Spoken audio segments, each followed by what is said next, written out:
Greetings, Kerbal killers. I'm Warrior, or Com, or CW. So, thought I would meet us in the space plane hangar. As you can see, one of the mods used when this thing catches up with me is a hangar extender, which allows you to build outside of the hangar.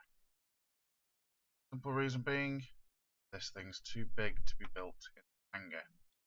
At the moment, immediately after loading the model, as you can see, our camera view is actually low down. This would be where it would normally be most aircraft.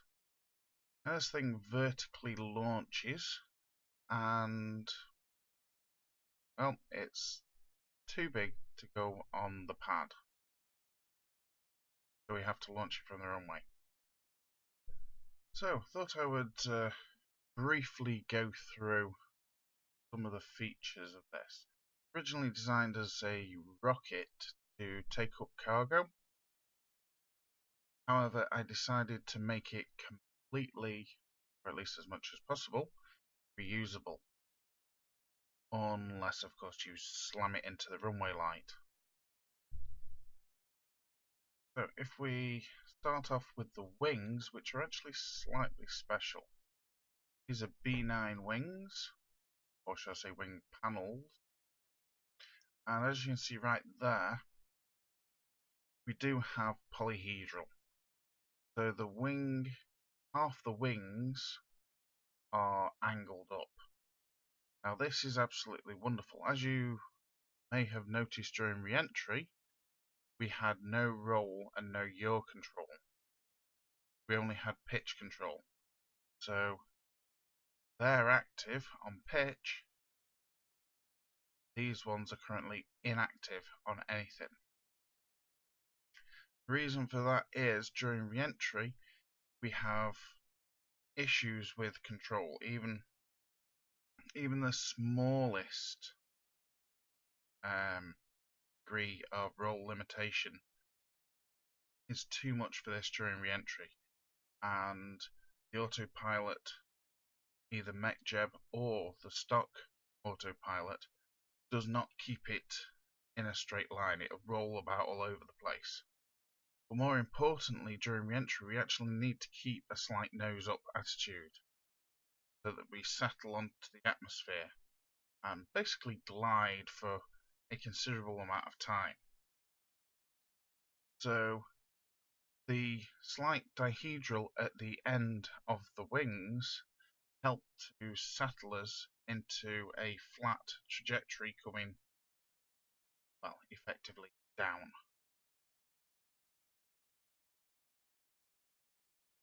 but you can clearly see they are tilted up at the wingtips. So the SRBs are, of course, massive. There to help us going up. They have parachutes on them so that they will land, and, well, if it was real life, they'd be refilled and reused.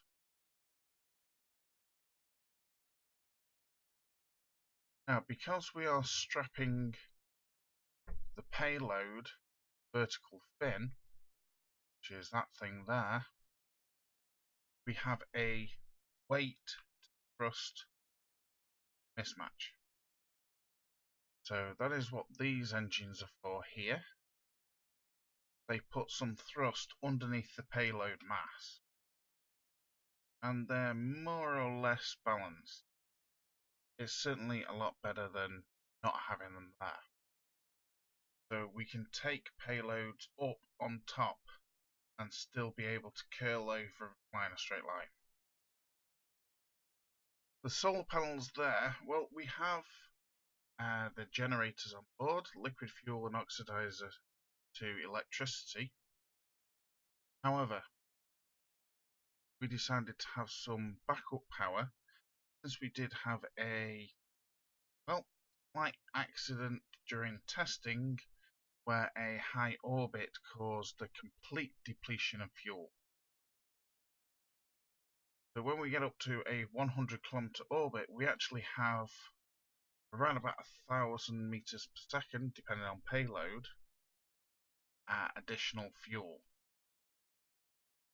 So one of the reasons that we had issues on landing and actually had to use air brakes was because we were still carrying fuel which should have been dumped. My bad. But, oh well. So the generators will keep plenty of power because we have some pretty aggressive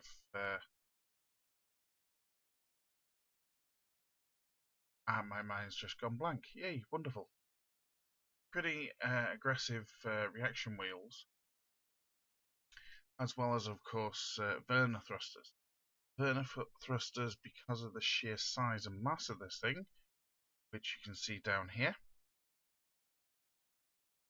19.5 kilotons, which is actually light for me.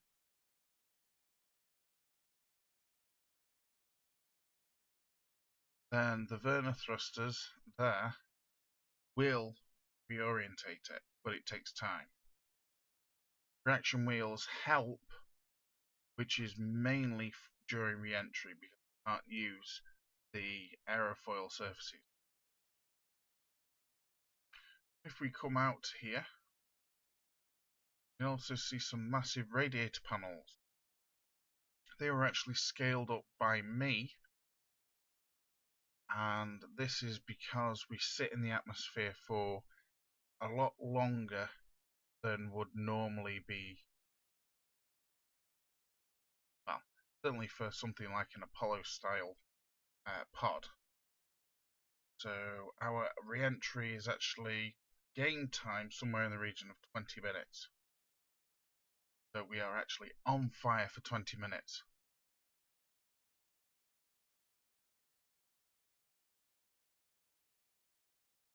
If you see the black strip there, that's all the fuel cells. Now underneath, we do actually have, obviously, landing gear, but we have these hull plates. And they're basically just for keeping the central fuselage a little bit cooler.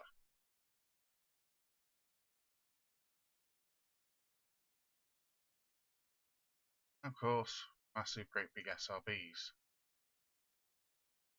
It's pretty much simple enough, but we can take quite a lot of payload up into orbit. That yellow tank there is a 5-meter tank, and then strapped on top of it is an experimental drill rig using the K&K planetary parts.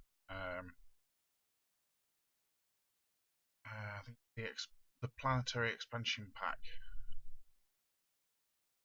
Can't remember the mod off the top of my head. But most of this is B9. They are space Y, as they say. And, well, I hope you've enjoyed this video. Don't forget, I will also be doing another video, because this ship is called the Winterstyrm, and it's named after one of my moderators and partner, teammate, maybe you want to call it, on Minecraft Highlander. So the next one that I will be doing, which I have actually already live streamed, will be the parabolic photon. So, make sure you subscribe to my YouTube, and of course I live stream on Twitch.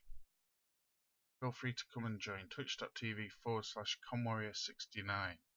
And of course I have I have a YouTube because I found the video. I have a Twitter. Just do a search for me, comwarrior69. I hope you enjoyed the video, and I will see you later.